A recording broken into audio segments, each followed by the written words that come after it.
Welcome back to another episode of the MN Talk Show. Special guest all the way from Sweden, Johan Kling. Welcome. Kling. Thanks for coming. Appreciate you, man. Yeah, thank you guys for inviting me. How long's the flight did you have to take this morning to get here? Because you came specifically for us. Yeah, correct? just today. Yeah. I was flying out last night and just got here this morning and drove here from the airport. So Popped on an Uber and now yeah, you're here. You're good.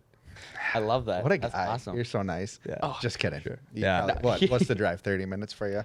Yeah, about 30 minutes or What, so. from Plymouth? No, EP. So Oh, that's you right. live You in are in Prairie? Eden. yeah, Eden Prairie. Really? Yeah. I So thought you bought it in Plymouth. yeah, I think you probably told me Plymouth, and you're like, we're going to EP just so I would never. show Yeah, up." you would never come. Or you're here. just stupid and never noticed. Love that. But anyway, so you're from Sweden. Give us a little bit of a backstory about that. Like, how'd you end up here from Sweden? Like, your family still live over there? Kind of, who's Yeah. Johan? Yeah, no. So I obviously grew up in Sweden. Lived there until I was 19, and then I went over here to play junior hockey. Went over to Canada for a year. Played in Sault Ste. Marie, Ontario, for a year of the hockey season. Then went back during the summer and trained and all of that. Worked. You need money because you're paying for juniors. Hockey's expensive. Yeah, Yeah. you don't get everything for free in juniors. So, and then I came back here again to play. I tried to play in NA. Got cut, and then I found a team in Wisconsin Dells, Dells Ducks. Yep. So I'll play there in the USPHL, and then I got committed to Bethel University. BU. Yeah, BU. BU. Sounds a Yeah, whole lot let's better go with than BU. I like that. BU. I love that. Yeah, and then graduated 2020 from Bethel. Got married that summer. Love of my life, Courtney. And then we moved to Sweden that August, or actually to Finland. I would pursue pro hockey, so I played in third league in Finland, and I just enjoyed it there and played there. Courtney wanted to go back, and because she worked within the hospital, cardiac rehab therapist, so she kind of had to get back to kind of get her hours in, and she kind of missed the U.S. a little bit. That was her first time kind of living overseas. Yeah. So I get it; it's a little bit different for me. I've been over here at that point in time like for 6 years, so I was used to I could live wherever. Right. And then just going with that, and she moved back in January. Our league was shut down because that was the COVID year, so everything was on and off week to week basis. You Right. played one team, half of the team had COVID, and now you're shut down for a week, and so it was hard to play. It was a hard play. Yeah. Was that the last year that you played competitive hockey? No, so I actually played for another year and a half after that. But Courtney moved back to the U.S. And she actually applied for my green card. So we applied for the green card there, and you talk to the lawyers, look up, it's like it should takes about 3 to 7 months because you checked off the boxes. You got married in the U.S. You have an American driver license, Social Security card, graduated from American University. You should be Right. good to go, right? And 24 months later, I was still sitting there without a green card. So, I mean, it was hard. You were married for about, 3 years, but you were only living together for 7 months. Yeah, that's hard. So, I mean, you learn how to communicate in different ways, right? Right. Yeah. I mean, I told a lot of friends still, like, I understand Courtney better through the phone sometimes, what she mean by things. So, like, oh, how is she like saying things? I'm like, I understand that better than actually like talking to her face to face. It's like, Because you're so used to talking on the phone. yeah, with her. Yeah. you have to like learn and communicate that Right. way. So I guess that opened up the communication ways a little bit different comparing to some other marriages when you're like, yes, face to face Yeah. all the time. How long was your longest phone call? Ooh. Any late night FaceTimes? I mean, it's hard, right? Because you have the time difference. So it was yeah, 7-hour time difference. So I was probably heading to bed. She was in the middle of her working day. Or it was like the opposite. She was That's like going to hard. bed because she gets up at like 6 a.m. because she has to head into the hospital. And I was like, oh, maybe I should call her. Oh, yeah, she's sleeping. She's working. She's or working. sleeping. Oh, she's yeah, sleeping. she's She's doing at work. she's doing the opposite of what you were doing. at the Yeah. time. That's So we were tough. trying to figure out times, and usually when she can talk, that was like right between my regular job and playing pro. So it was like right between the two. And I'm like, okay, I'm driving from my job to my session. I have about 30 minutes. Okay, I'll call her. Let's call. Yeah. And then she's like, oh, I got to work overtime today, so I can't talk. And we didn't talk for a few days. And I'm Yeah. like, oh. And then That's the tough. weekends, we tried to figure it out. Yeah. We were probably on the phone for like, on and off 3-4 hours. But Right. you know, because you're still married, you still got to grow together and figure it out. Yeah, you don't just have a marriage and then not talk to each other for the next 3 years, you know? Yeah. Like, Yeah. tell us a little bit about your marriage story, because you got married in 2020 during COVID. Yep. And you said your family couldn't be there. Yep. What was that like? Like, there's not a lot. I mean, I know there's a few people that got married during COVID, but what was your experience COVID like? marriage. COVID marriage. Yeah, it's hard, right? We were planning to having anything between 200 to 300 people or so. And I think when we put the list together, it was like pre-COVID and all of that. And she was like, oh, let's see what we can get. And I think we're up to like people from 7 or 8 different countries. Wow. And we were like, You were getting married in America? we're getting married down in, I think it's Indiana somewhere, a golf course. I can't even remember at this point. And then we're like, oh, everything is shutting down. We're like, oh. Now what? I know, what are we going to do? So he's like, keep telling my family. It's like, yes, hold on a little bit. Maybe we'll go over, you know. It's like, no, it was getting like a month, out. 2 months Yeah. before. And I'm like, okay, we're just going to do like a small wedding, because that's when they start opening up a little bit again. And it's like, you can have no more than 20 people. And we're like, oh. So we did Courtney's intermediate family. So like mom, dad, siblings. And then we did kind of my family, my roommates from college, because, you know, you live with them for 4 years. So It becomes family. becomes family. Especially yeah. as like hockey players, like you guys are together every single day. Yeah, and then you're in the same major, a Yep. couple of the guys. So like we're every single class together too. Yeah. So, I mean, they become obviously the closest friends. So I think we're 22 people or something at a farm in Carver somewhere. And it was unbelievable. It was awesome though. It was a small, neat wedding, and we did it like, you know, on Facebook Live. And I think we had like 200 people watching it. That's It's kinda awesome. sick. It's Yeah, kinda that is cool. kind of cool. But it was like, it's hard because you can't really see Engage the with faces people. of, you know, your parents and all of that. Were your And- parents there?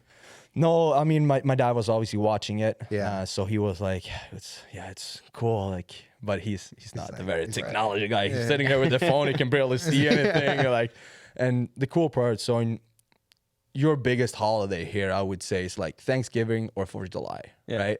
So our 4th of July is Midsummer, and you probably heard about Midsummer. It's like a big celebration back home in Sweden.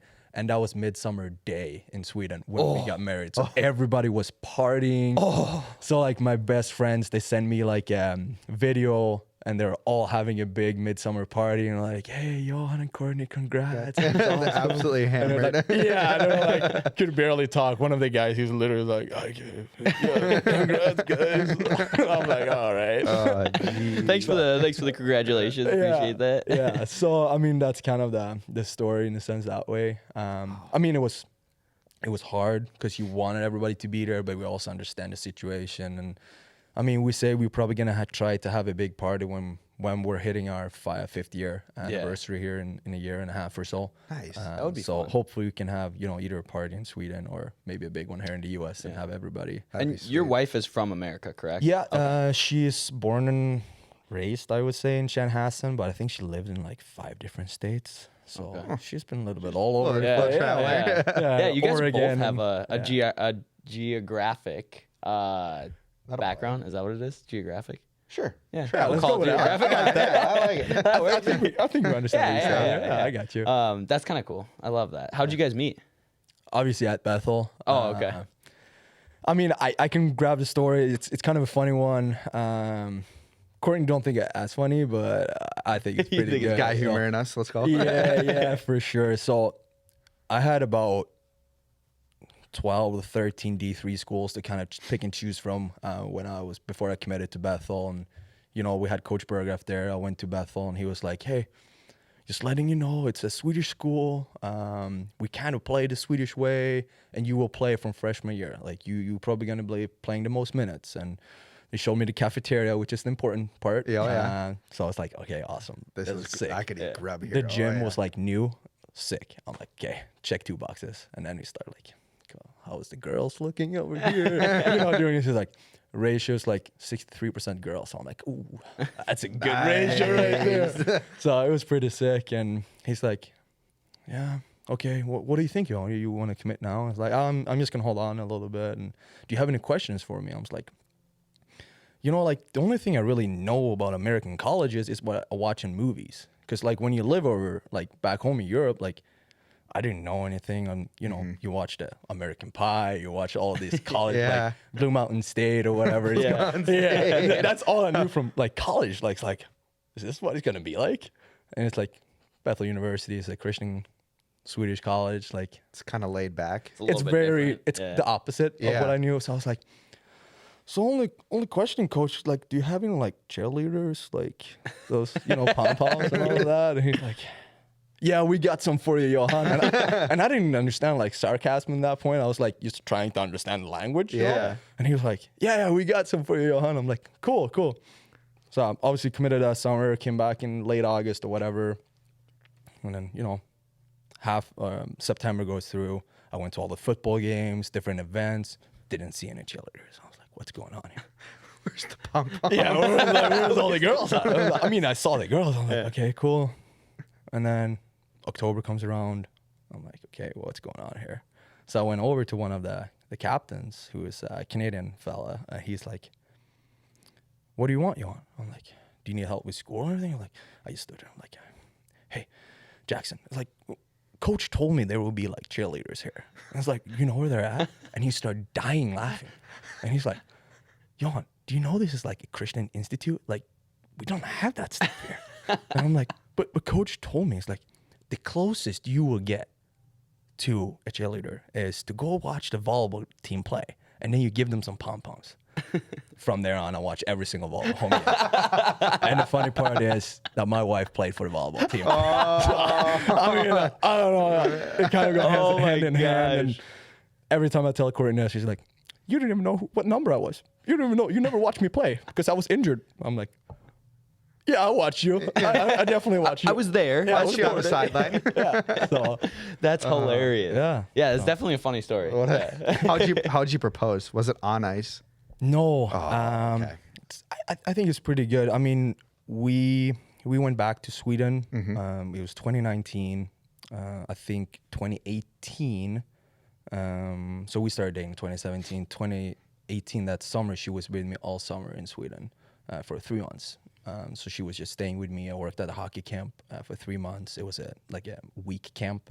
So we had the kids from the whole week. So like parents just dropped them off, and Courtney helped me out with all of that. And it was kind of cool for her to like see how I lived in a sense. Yeah. And then the year after she came back with me, I have my house up in the northern part of Sweden, and that's kind of where I live when I'm there. And then in the south part of Sweden is where I grew up. So we were at both places during that trip, 2019, and I took her out to kind of where the sunset was at. Had dinner with my dad's girlfriend, and Courtney, and it was me though. And then we went out by the beach, by the sunset, and I proposed there. That's awesome. So we had the Gave sunset me in the, yeah, chills. so Setting the mood. yeah, so it was I think it was pretty good. You got I style, would that's say for yes. sure. From what I was told right there, 100%, I'm yeah. saying yes. A dinner. Was a it sunset nerve wracking? proposal? Yeah, I mean, it was nerve wracking, Yeah. and it was like the ocean was right behind us. So like, so you could see like the ocean, sunset, and then across the ocean, it was Denmark, the other country. So you could Oh. see everything. So it was like Just clear. It was just pretty perfect. It was huge. perfect. Yeah, so I mean, I was sitting there like looking at the clock, looking at the watch all the time. I was like, okay, This has to be perfect. oh, we got it. Okay, no dessert today. No dessert today. Okay, Dad, pay the bill. That we got it. Yeah, and then we're like about to walk out there, and if I text my dad, he will literally read the text out loud. So I was like, okay, I'm just gonna text Christina, my dad's girlfriend. It's like, Christina, grab your phone, be ready, it's happening. She's like, oh, and she just kept walking, and then my dad, he's trying to speak English, a little bit broken, obviously. He Yeah. didn't grow up speaking it, and the worst part, he understands every bad word. So like every other word is a bad word. He used F-bombs quite a bit. Yeah, he's like, this so is he's a fun trying word. to explain everything in the middle of me proposing. He's trying to point, and I'm like, Dad, get out of here. And Christina's like literally pulling my dad back, and I was like, okay, it worked. So it was unreal. awesome though. That's funny. That's definitely a once in a lifetime experience for sure. Dad, get the fuck out of here. Trying to figure this out. So That is. Oh, sorry, Max. Jeez. Wow. Wow. I want it to be good. In I want front it of to be his good. story. No, that was done. Yeah, it was, Oh, it was his story's done now. Yeah, sorry. Anyways, done with the boring stuff. Let's get into hockey. Oh, right. Who gave you hockey skates and why did you get into it? That's a great question. Obviously, my parents did not play hockey. Okay. Yeah, my dad definitely did not play hockey. It's kind of a rip. I mean, when you see the guy, you understand he's Okay. not playing All hockey. right, all right. He kind of got into hockey. I don't know if you understand kind of the European system. So you have a team, a pro team, and then you have all the affiliations with it. So you have the pro team, the under 20, under 18, under 16, all the way down to learn how to skate. Okay. So you can play in the same team from learn how to skate all the way up to the pros. That's cool. So you can just live in your city and play for that team. Yeah. So you grew up. So my hometown team had a team that's in between moving up and down in the relegation system, like moving up to the first league or second league. So either playing in the NHL or AHL, right? Okay, yep. Because you can move up and down in the divisions. So kind of like soccer. Yeah, so it's kind Okay. of like soccer, Yep. right? And my dad kind of got into it when he was in his late teens, early 20s. He got into the fan club stuff. Okay. And they didn't really have a fan club. So my dad was one of those guys that started a fan club for that team. That's sweet. Really? So, he was there, taking out all the scarves, fixing all the new jerseys and, sweatshirt, t-shirts, selling all of that. Wow. Fixing all the road trips. He never missed an away game or home game and all of that. Jeez. So, you're growing up with all of that. And I think the first clothing I ever wore was a beanie with Rogla BK, my hometown team. Really? Wow. He was That's literally, as soon as I awesome. was born, it was like, Slap it on on there. there. Like, he's wearing this You were a thing. fan. Yeah. And then we had probably a very small pond, 2-minute walk from my house. So, or as a kid, it probably took 10 minutes, Yeah. Yeah. Your but- little legs like Hey, small legs. Tracking through the snow. Wait for me, guys. I got little legs. That's so funny. So I mean, my dad was kind of holding me around when I was skating, and I got into learn how to skate. You have to be a certain age, and my dad kind of knew everybody because he's always been there. So I got in a couple years early, and Whoa. so it was fun. So I think I got into it at 4 years old or something at the club in a sense, and then just went through the whole system all the way up until 16s. And at 16s, you're kind of picking and choosing. We call it gymnasium, so it's closer to your high school, and you can pick and choose where you want to go. Really? So they only bring in 10 guys to the team because they already had 10 guys from the earlier birth year, and I did not make it, which is. I was devastated, obviously. I was like, yeah, I got cut. Yeah. I was like, wasn't good enough, and I definitely thought I was. I was playing, first D pair the whole year, and Right. living life. And I was like, this is awesome. I'm Yeah. gonna play here next year. I'm gonna play here my whole life, And then you get cut, and you're like, what am I doing now? Because that was all the plans I had. I'm gonna play for Rogla BK my whole life, and I'm gonna, become the biggest star or whatever. Yep. But no, you get cut, and you got to play for a little bit of a lower level team the next year, and you went to the gymnasium there instead, or high school. And halfway through that year, I got a phone call from a team way up north where I have my house now, and they're like, "Hey, we play in the first tier division, which is the same as the team I kind of got cut from. And hey, we want you to move right now." Both my parents are like, "Okay, let's hold on, let you finish this year, and then you can see what we're doing." So I hold on, and yeah, I decided to go there. So I moved up to the northern part, 8 hours away from home. Lived at a apartment complex with 20 other hockey guys in the same age. Yeah. Yeah, in the town of probably 200 to 400 people. Wow. Really? There was a rink, bakery, grocery store, And a hockey gas station, players. and a rink. Unbelievable. Talk about a hockey community, town. no Yeah, kidding. that's a hockey Community. town. Yeah, so it was Jeez. awesome. So I played in the first league there, and played there for 2 years, and finished off because we do a 3-year education in high school in a sense, and then you're done. And then I moved over here. So then do you graduate at 17, 18 then? Yeah, dude, I don't even Whatever, know, but whatever, yeah. whatever year that Yeah. was. Graduated. Yeah, you graduate. That's all that matters. graduated. Yeah, Came back to America for 2 years of juniors. yeah, 2 years of juniors over here. Committed to BU then. Yeah, committed Bethel to BU, University. Yeah. And then Uh, how'd you get picked to be on the national team? Oh yeah. Or you must have been good. Yeah, I mean, it was decent, I would say, right? Okay. So kind of the national team you're talking about, it's not, under 20s, Yeah. World Juniors, or it's not the pro level, it's the collegiate level, which is pretty cool. They play in something called Winter University Olympics. So there's about 14 other sports going on at the same time. So you have snowboarding, skiing, cross-country skiing, downhill skiing, curling, all of those winter sports. Yeah. So I got called from a guy I used to work at a hockey camp with, and he's like, "Hey, Johan, I see you're playing. Do you want to come and play?" I was like, "Okay, where is it?" Siberia, Russia. What? You want to say that again, Eric? Yeah. Krasnoyarsk, Siberia, Russia. I'm like, all right. Yeah, when is it? It's like, yeah, it's actually in like kind of the middle of your season or towards like the end half, like February sometime. I'm like, let me talk to the coach. So we had Coach Berghoff that year, and he's like, hey, go. Awesome, dude. And then he decided to step down, and we got a new coach coming in. So I'm like, oh, I got to talk to the new coach and see what he says. He's like, he's like, yeah, great opportunity, but if we're battling for the playoffs in the MIAC, which we haven't done for a few years, like, I can't let you go. So I'm like, okay, I got to make a decision because I got to make a deposit if I'm going to go and buy the flight tickets, because it's, I think I had 4 or 5 connection flights just going to Siberia, because you have to, you can't fly straight into Russia at that point in time. And you have to fly through Moscow and a couple small airports and whatever. So I was like, I'm just going to go. It's a great opportunity in my life. And, a couple of weeks before I go, the guy called me. He's like, hey, how about being the captain? Would you like to be the captain for the team? Wow.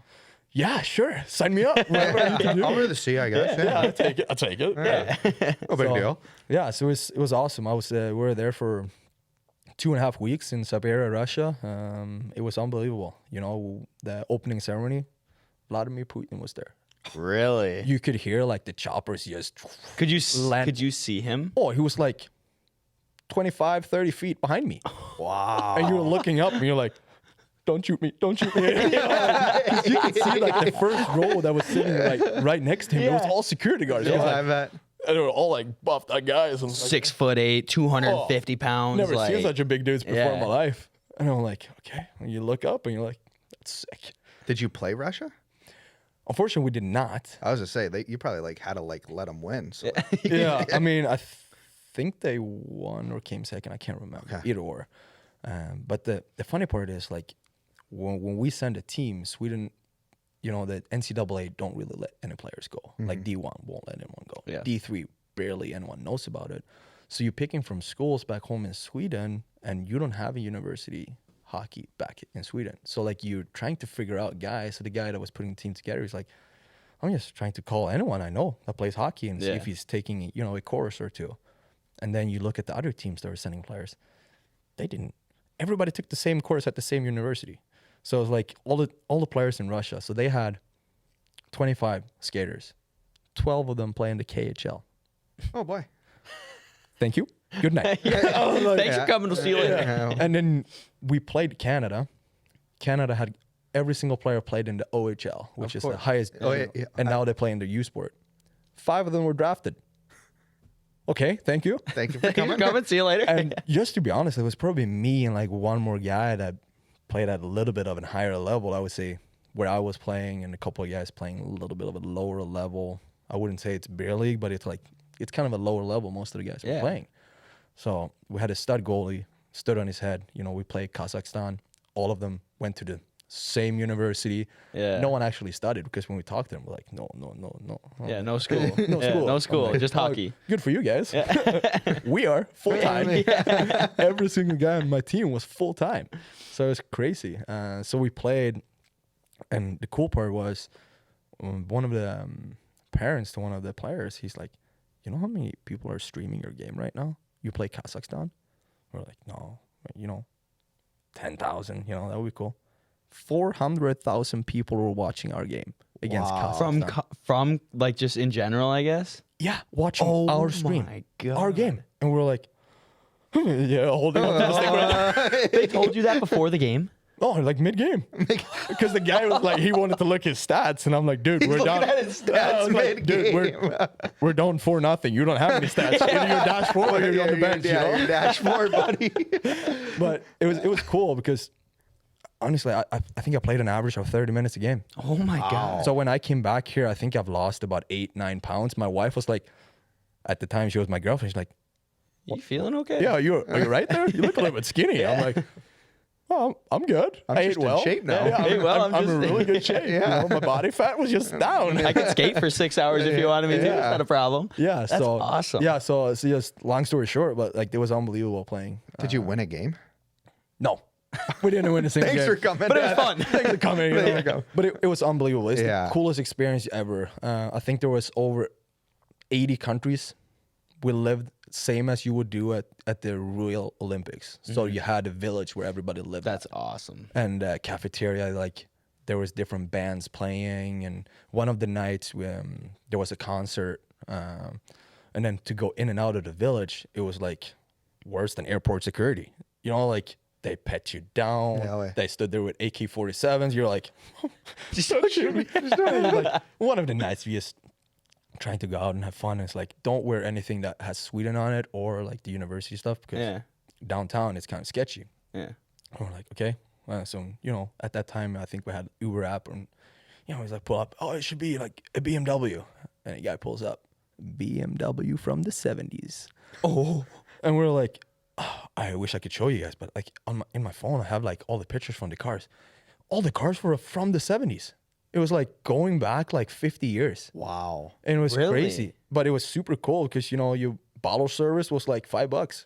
Sign It's me up. cheap. Yeah. Well, it was cheaper for us to buy a bottle of vodka than it was for buying a bottle of water. That's Wow. So crazy. we were like, we're at this nightclub, and so we asked them, look, when do you guys close? When you are out. All right. We're in one. We'll be here all night. Wow. So it was awesome. It was super cool, that experience, the whole experience. Definitely made the right choice, huh? Yeah, for sure. Yeah. And Playing Yeah. hockey in Russia. That's Playing- unreal. let Yeah, alone Super in front of Putin. Yeah, to Wow. be in Russia, like you said, let alone play hockey in front of Putin is yeah. like. I mean, Could you feel the tension like in the rink when he stepped in? I mean, was there like a he big was there ce- watching most of the Russian games. Was there like a big ceremony every time he walked in the door? I mean, some of the time he has his own booth, obviously, like, and 500 people security. Like, you can see when he was in the building because, like, the military was there. Like you Like, said, when- you could hear the helicopters coming in and like. Yeah, it was Oh my unbelievable. You were like, God. oh, what's going on here? Oh, it's just Putin. It's just Just Putin. Yeah, it's just Putin. So, yeah. And it was like so sick. You walking by, like, they built this rink just for this. Yeah. So Putin put in about $890 million to just build up the whole everything for this Olympics. Wow. Which is unbelievable. Like, I was just 2023. I was in Lake Placid, and as a coach and GM for the Swedish national team, and you know the money you put in was probably not even a tenth of that. Yeah. And Well, that's a Putin lot put of all money. of that money in. So, brand new airplanes just flying into Krasnoyarsk, and then every bus, like every minibus or minivan, and you know everything was just striped up and brand new, and the facilities, like there was a brand new hockey rink. So every locker room, every team had their own locker room with their own stalls, all names. That's Like awesome. coaches had their own, and equipment manager had their own, and shout like it was unbelievable. Just a class act, like Yeah, it was like it was NHL first- yeah. level type of stadium, huh? Yeah, for sure. And it was pretty cool. Like it was 5,000 people could be there. It was sold out every game. Jeez. But you That's order nuts. an Uber and you get a 19. 1970 car. Because that's when I'm like, do you guys need a car? And we're like, no, because then you know where we're going. Yeah, You yeah, know? right. So, but yeah, it was crazy. And cool. then, I mean, we walked by the locker room for Russia because they had the first locker room. Yeah. And I'm telling you, like that was an NHL locker room Oh, because for they had sure. their like Russian logo Up top, and it was yeah. called like outside. It was Red Army Locker. I'm like, I ain't walking in there. I'm like, it's shot. I don't even want to play those boys. Oh, the intimidation factor is real Dude, over there. I could imagine like on the schedule, the Red Army. Boys, we're chalking this See one ya. up tonight. Oh, my knee hurts. Yeah. I'm not going in. God, that's awesome. Yes. So definitely a crazy experience going over there. Yeah, it You, was you unbelievable. coached? GM. Yeah, so Tell us about that. yeah, no, Guy I was in many actually- things. Yeah. I didn't know about this. Yeah, no. So actually, the 2021 obviously got canceled, so they have it every 2 years. Yep. 2021 got canceled. It was supposed to be in Geneva, Switzerland, I think. So that one unfortunately got canceled. And then 2023 was Lake Placid. So I think they had one of the first Winter Olympics ever in Lake Placid 50 years ago. Really? So that was kind of cool, kind of like, closing the circle in a sense. And in the fall of 2022, this Eric guy that reached out to me back then, he calls me. He's like, "Hey, Johan, what are you doing here in, let's say January?" I'm like this January? Yeah. I probably would be playing because I had my contract. You signed my contract. I was still waiting on my green card. And I was like, I don't know. Hopefully I have my green card. And he's like, I don't think I can coach because my job just, have a lot of other things going on. Do you want to take over? I'm like, what do you mean? What do I have to do? No, I was like, here, just take it over. You have to have a team set in like 3 months. Well, what do you mean? Yeah, I mean, you have to leave in 3 months because I think it was like September, October by that time. He's like, yeah, so you got to have all that set up, sponsors to cover all the fees and everything, but I can't do it. So here you got it. So I got the head coaching job, the GM job, and I had like 3 months. I was working full time from 6 a.m. to 4 p.m. I was playing. So I was at the rink from 5 p.m. to 8? Yeah, 5 p.m. 9 to 9 p.m.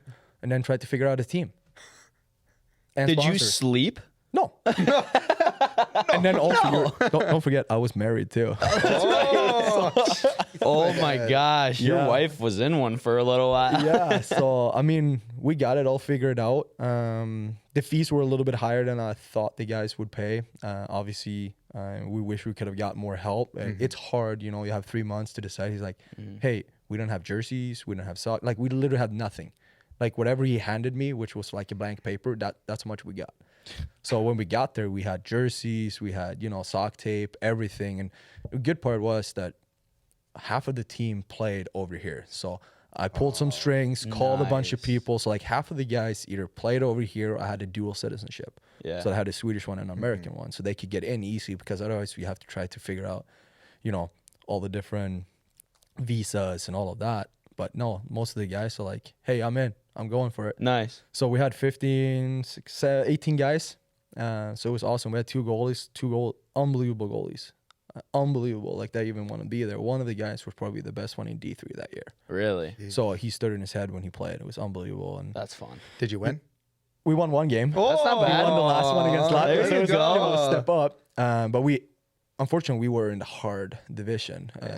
We looked at the other one. It was Hungary, was kind of a new nation. Yep. South Korea, not very good. And Great Britain, that lost every game by 20. Yeah, they were bad. If we would have played either one of those, we would have won. Yeah. But instead, we got Czech Republic, we got Latvia, we got Ukraine, Thanks we for got a bye, and Yeah. then we got Canada, Thanks for and then coming. Like, oh my Japan. God. Thanks for So, coming. Yeah, it was like Japan. This is kind of their pre for 5 years in the future. So all of the guys here, they're prepping for the real. They will Olympics in play. 5 Yeah, correct. all of those guys are playing together all year round at the same university, and the coaching staff are all Canadian guys that the Japanese Hockey Federation brought in. So they went to the semifinals. Yeah. Like, they were studs. Of course they. And then, I mean, we played Canada. It's kind of funny. Like, we're only down 2-1 after the first. Oh, Outshot 35-5. hey! I've never seen I promise you, I think we probably had like about 35 blocked shots as well. And our goalie was like literally like cramping up. Because he was playing so much, he just stopped. so many Oh pucks. my Yeah. lord! I'm my pretty sure God. it was 2-1 or it was 1-1 because we scored. We got 1 power play because they 2-handed us Yeah. or whatever. We scored. It was like someone whiffed, hit the backboard, bounced out. The goalie was going out of post tapping, and we were like celebrating like we won the Stanley Cup. That's how you That's celebrate. what- right? yeah. We're in this one, boys. And in the locker room in that period, I was like, I don't even know what to say. I opened the locker and the guys were just celebrating, like water bottles squirting, like when you're 10 years old winning, Yeah. 1 game. Yeah. That's how the atmosphere was. And then we got out, and I know after the second it was like 6-2 shots were like 70-10. Canada's like, yeah, we're gonna win. Yeah. So I mean, they ended up being 10-2, but the coach literally come up and was like, "You guys played unbelievable." Yeah. And I mean, it was funny because one of the players, he lined up against the guy who was drafted, and the Canadian guy is like, "Hey, bud, where you play? And he's like, I play beer league back home in Sweden. The guy literally looked at me and was like, what? They're like, why are you wearing this sweater right now, man? Like, That's crazy. you got a beer on the bench? Like, oh my God. Yeah, so it was funny. It was unbelievable. And yeah, now I'm still a GM and head coach of it. So we're in 2025, we go into Italy, Torino. Nice. Turin, where they had 2006 Olympics. So we're going to live there and stay there. And I have 7 people on staff right now and sending out sponsor deals and all of that. So I have 2 guys already signed for the team, and we'll hopefully have the team set up. We have some tryouts coming up here soon, and yeah, we're trying to grow the university hockey in Sweden because we don't have NCAA or club hockey or anything. So with that said, I'm actually on the board. So we just started a university league in Sweden this past year, so I'm on the board for that as well. That's awesome. So we're trying to grow the university hockey. We have 7 teams in our league. We're having playoffs coming up here in 2-3 weeks. So yeah, it's super cool just to see where you can take the university hockey in Sweden, especially. So Right, and there's so much room for growth over there. Like yeah. Sweden's such a big hockey like country, and I mean, it's nuts. Yeah, if you're looking at how many people get drafted this year, I think Sweden was close to being second. Yeah, most they draft are. pick. They're top 3 almost every single year. Yeah. Yeah. And I mean, you look at the superstars in NHL, like there's always Swedes up there. Correct. So it's cool just to see how you can pick up some of the other guys, like, oh, you didn't play World Juniors, and now you're going to try to play for the real national team. Okay, why don't you try to almost settle for, the university? Because it's so important for guys to have an indication to lean back to. Right. Because a lot of guys, they play minors, and they're like, yeah, I'm just going to play minors, grind, work. Try to get to the top, and then they never do. Never do, and then they're like 30 and have no education after high school. Then they go work at the gas stations and the grocery marts, and so sucks. So we're trying to grow that both international wise and then also in our own league. So I think next year we might have 9 or 10 teams. That's awesome. So yeah, we're awesome. Growing for sure. Yeah, for sure. Absolutely. That's super cool. Well, I think that's kind of all we got for you today, man. Would love to do a part 2 with you. Obviously, you have a sick story, and I think you could talk for hours and hours on end. But appreciate you coming out here all the way from Sweden. I'll see if I can catch the next flight home here soon. So. Quick one stop, and that was it. So, well, thanks, man. We appreciate you, and let us know if you need anything. Yeah, awesome. Thank you. Sounds Guys. good. Thanks, Johan. Thank you. Bye.